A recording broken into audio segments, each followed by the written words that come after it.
Today we are doing the 9th in the series of 10 vignettes on the history in the United Church to celebrate and acknowledge the 100th anniversary of the United Church of Canada in June. Every month we've been looking at church life in the context of Canada's life, Indigenous connections, one publication the church wanted people to read, and a hymn written in the era. I have to say these last couple of decades that I've been working on are harder to sort than the earlier ones. History needs the perspective of time to really get a sense of what was going on and what it meant. And I am finding in these decades that you need a certain amount of distance from them in order to heal. One author wrote, "You can tell a story about a scar, but not about an open wound." So these last 2 decades are feeling a little different. They have their own beauty and challenge and hardship, but what it all means is still unraveling and feels close, and we may have to wait a couple more decades before we know what was going on. But this thing I do know without a doubt. Touch screen technology changed a huge swath of who we are, what we do, and how we do it. Flip phones and tactile keyboards had been the cell phone of the past, but in this era, smartphones came out. And one critic wrote, "Users will detest the touchscreen. They will have to be looking at the keyboard all the time while using it. This condemns the iPhone to a tiny niche at most." But everyone wanted it. No longer just for phoning, checking emails, and typing texts to people. It was a whole computer in your pocket. From surfing the web to keeping track of finances and streaming video content, whatever you wanted to do, from art to weather to games, there's an app for that. And the phone came with a camera. And suddenly, every activity could be captured and shared. And it was. Facebook was still popular, but it was soon followed by a host of other ways for people to connect to each other. YouTube, Twitter, Spotify, WhatsApp, Snapchat, Twitch, and Discord all came during this era. People put their lives and their passions online. And becoming an influencer became a thing. Whether people were on the media talking about makeup, music, parenting, sports, politics, the competition to get followers opened up a path to fame and fortune. But there was a shadow side to all this connectivity. People spent more time watching others live their lives. And young people started to show signs of depression and loneliness. There was a growing anxiety, a fear of missing out on anything that was trending. There was also opportunity to pile on to someone and bully them relentlessly, or lure them into sharing pictures or information about themselves and then exposing them to the whole world. Even for the influencers, their fan base drove them with a thirst for ever new content, which led to burnout for some and abuses for others.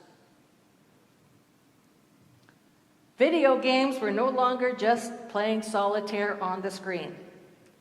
They were action-oriented games like Guitar Hero and Wii Sports, intended to get the user off the couch and actively participating. And young people were not the only ones mesmerized by this. These games were used by activity directors in seniors' facilities for fun and fitness. And there were adventure games, packed with professional music scores, amazing graphics, history, complicated storylines. Games like Assassin's Creed, The Legend of Zelda, Minecraft, Angry Birds made their way into people's homes and onto new gaming consoles from Xbox and Nintendo. And playing games professionally became a sport. Groups of fans would gather to watch other people gaming. Huge venues held competitions to watch teams and individuals play Dota, League of Legends, and Call of Duty, and there were big prizes.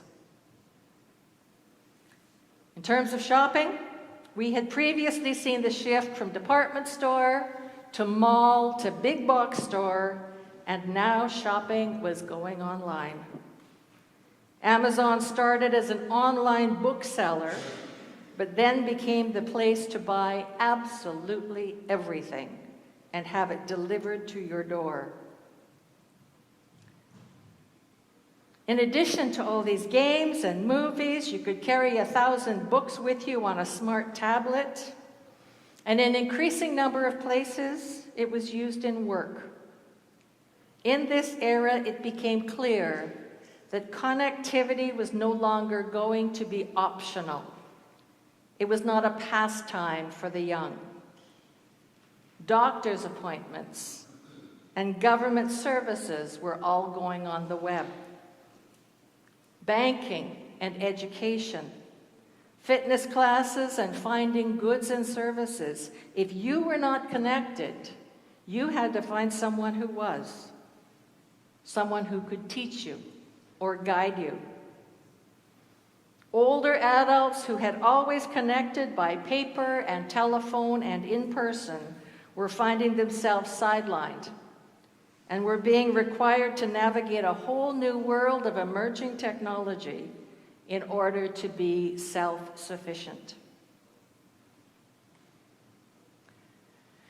This connectivity through social media allowed the Arab Spring to happen as young people connected and planned demonstrations against government and authoritarian regimes. It started in Tunisia and spread all across the Middle East. People were longing for freedom, and computer apps helped them plan and connect and meet. But the hope and change they called for was met with violent responses from governments, militaries, and militias.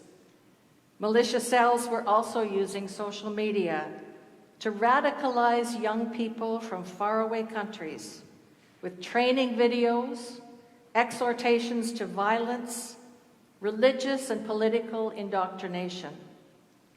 Syria was at the center of these clashing groups. As a civil war began there, millions of people were displaced within their country, and millions more fled to other countries that would accept refugees. Back home, other protests were organized using social media. The Occupy Canada movement was an offshoot of Occupy Wall Street. It was a populist international movement against economic inequality, corporate greed, big finance, and the influence of money in politics. Protesting the centralization of wealth in the pockets of the richest 1%, it featured expressions of injustice and anger, but it lacked specific demands or a plan of action. Idle No More called on all people to join in a peaceful revolution to honor Indigenous sovereignty and to protect the land, water, and sky. Following the shooting death of Trayvon Martin by George Zimmerman in the United States, the Black Lives Matter movement came north to Canada to address racism and violence against Black and brown people, both by institutions and attitudes and vigilantes. There was a sense of growing violence and lawlessness as more shootings aimed at authority figures became part of the Canadian experience.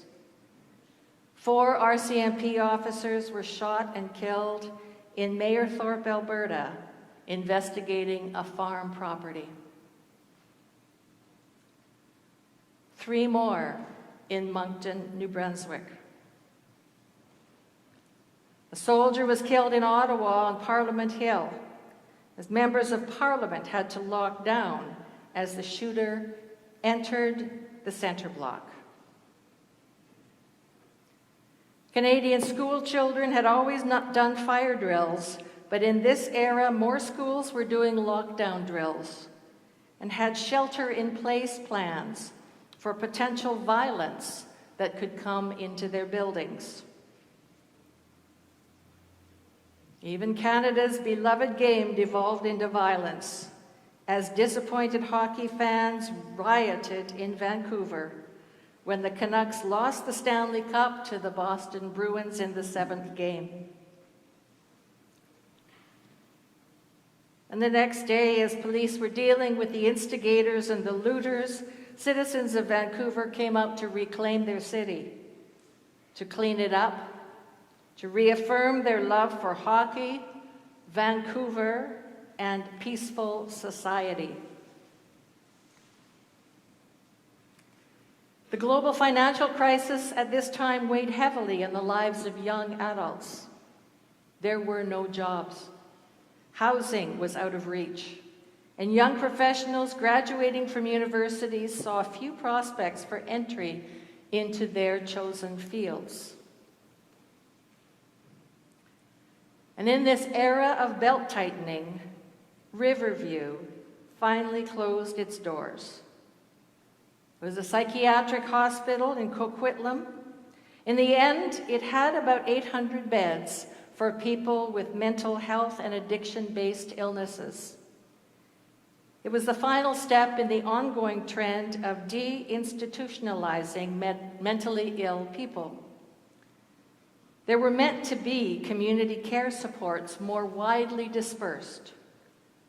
But at that time, housing was expensive, and there were too few supports for the numbers of people in need. Adding to those 800 who had been permanently housed were those who were being newly diagnosed every day. Many ended up drifting to the downtown east side of Vancouver, and the illness and poverty and the shortage of adequate housing and social supports put huge pressure on the services available for people and on the businesses and community that made their life there. All across the country at this time, the Truth and Reconciliation Commission started to have public hearings to promote awareness and education about the Indian residential school system in Canada. They were trying to create an historic record of the schools and their legacy. The churches that had been a part of that system were also a part of the listening and the gathering of stories. The Commission wrote a final report with 94 calls to action for churches, governments, courts, schools, and healthcare agencies to make significant changes in connections with Indigenous people and communities going forward. Nick talked about the Red Dress Project. These red dresses were a visual representation of women who used to be there. Jamie Black said her installation was to depict both the violence that women are experiencing and the presence and power of Indigenous women. The United Church in this era supported the inquiry into missing and murdered Indigenous women and girls, and also made a decision to change our official crest to include colors from the medicine wheel in many Indigenous cultures: white, red, yellow, and black. To the biblical words in Latin that meant that all may be one was also added Mohawk words meaning all my relations. And the United Church also established the Sandy Soto Center in Manitoba. It's a place where Christianity and Indigenous spiritualities meet, and it offers education and formation for Indigenous people entering the ministry. In this era, the United Church launched a 2-year financial campaign to focus on peace initiatives. Half of the money raised was designated to peace-building initiatives in Israel and Palestine, and the remainder to support peace projects proposed by our partners in Canada and around the world. In a society of increasing tension and violent response, the fund was dedicated to the promotion of human rights, to democratic governance, to a healthy, sustainable physical environment, war prevention and peace building, and arms control and disarmament. It was launched in November 2007. In this era, former American Vice President Al Gore released a devastating documentary outlining the global climate crisis and calling people to action. It was called An Inconvenient Truth and was billed as by far the most terrifying film you will ever see. Marty Tyndall was moderator of the United Church at that time, and she called on the church to engage with climate change as a crisis of conscience. She knew that people of faith needed not just to live in right relationships with each other, but with all of creation as well. And when Marty's term was finished, Reverend Gary Patterson became the moderator. And he was beloved as moderator just as he was as a minister.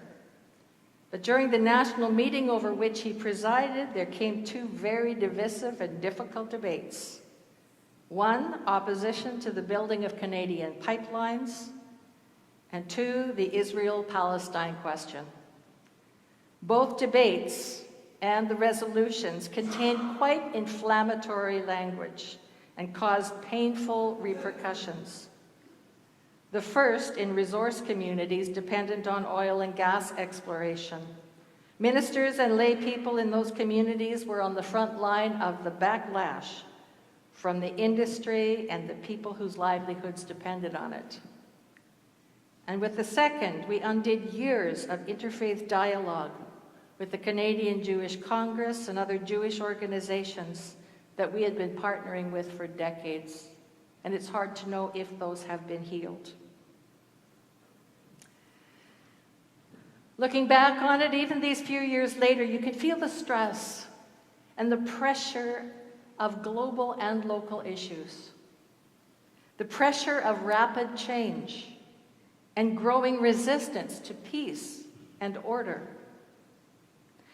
In this era, the church was challenged not to shrink or hide from trouble, but to continue to be engaged, to learn and participate and trust in God to lead us into a new day. The document the church invited its people to study in this era was called A Song of Faith. It was a statement of faith written in a poetic way. Way too long to repeat together in a church service. It was like 7 pages long. But it was filled with evocative language and imagery to invite people to think deeply about what they believed. It envisioned our faith as a song we sing. Here's part of the paragraph of its vision for the church. We sing of a church seeking to continue the story of Jesus by embodying Christ's presence in the world. We are called together by Christ as a community of broken but hopeful believers, loving what he loved, living what he taught, striving to be faithful servants of God in our time and place. And every few stanzas in the Song of Faith, it repeated the words, "We cannot keep from singing." In all the struggle and difficulty, in all the setbacks and new challenges, the church continued to sing its faith in this decade. The song we chose from this era was written by Carrie Waylander to a beautiful traditional Southern folk tune from the mid-1800s. It's called "When Hands Reach Out."